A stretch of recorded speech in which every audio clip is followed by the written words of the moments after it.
Vous vous intéressez à l'automatisation et notamment au DevOps et vous ne savez pas par où commencer, alors vous êtes au bon endroit les amis.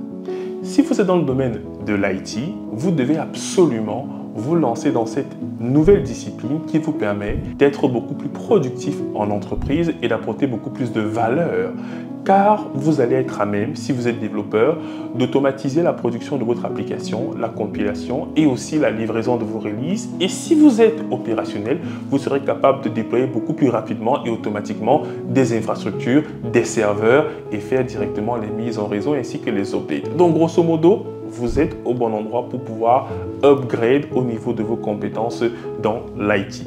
On a mis en place ce parcours pour aider les personnes qui, comme vous, souhaitent se lancer dans le domaine du cloud et du DevOps et ne savent pas par où débuter. Ils ont regardé des formations à gauche, à droite. Ils ne savent pas vraiment comment structurer leur montée en compétences sur ces technologies-là. Nous avons donc initié ce parcours DevOps pour vous aider à monter en compétences progressivement sur le domaine du DevOps. Et en termes de programme, nous avons vraiment synthétisé notre savoir-faire car nous animons les formations DevOps depuis plus de 5 ans. Donc c'est vraiment un condensé de ce qu'il vous faut absolument savoir pour vous lancer sereinement.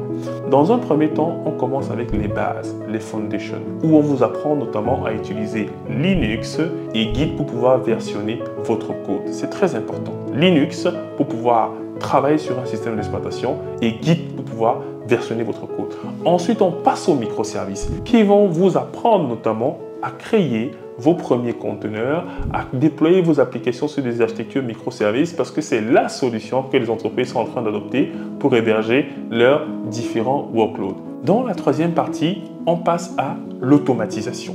Après avoir vu effectivement comment créer des conteneurs, les déployer sur Kubernetes, on va voir comment provisionner automatiquement et déployer automatiquement ces différents conteneurs. Et dans cette section, on va apprendre comment utiliser Ansible pour gérer nos environnements, installer nos applications, gérer le paramétrage de nos machines virtuelles. Et nous allons également voir Terraform qui va nous permettre à commencer à provisionner nos premières infrastructures et à gérer le versionning sous forme d'infrastructures as code.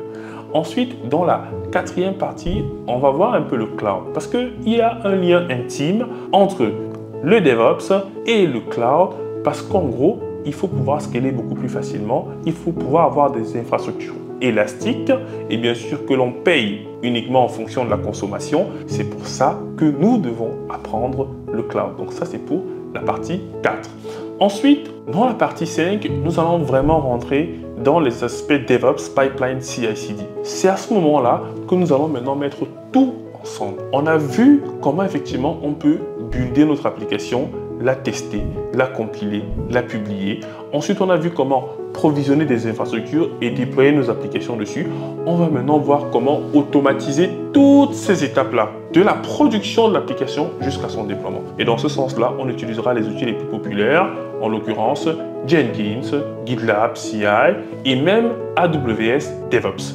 Voilà déjà les 5 grandes parties que vous devez suivre si vous souhaitez vous lancer dans le DevOps et avancer à votre propre rythme. Parce qu'on a également des bootcamps où là vous avez un suivi d'un formateur, mais il y a également des gens qui voudraient avancer à leur rythme ou apprendre des technos bien spécifiques. Mais du coup, ce parcours est fait pour vous et avec un simple abonnement sur la plateforme, vous pouvez avancer à votre rythme. Il y a aussi d'autres parties qu'on a rajoutées pour aller beaucoup plus loin, mais pour nous, la priorité, c'est que vous arrivez au moins à la partie 5 pour pouvoir avoir de bases solides et aller à la rencontre du marché de l'emploi pour notamment mettre en avant, mettre en exergue ce que vous avez appris. Vous devez savoir que nos formations sont extrêmement pratiques. Il y a énormément de TP, il y a énormément de mini-projets et de projets fil rouge qui permettront de sortir du lot et de justifier de votre compétence auprès d'entreprises. Donc, les amis, je vous dis à très vite dans nos formations. C'était Diran Tafen, votre formateur passionné.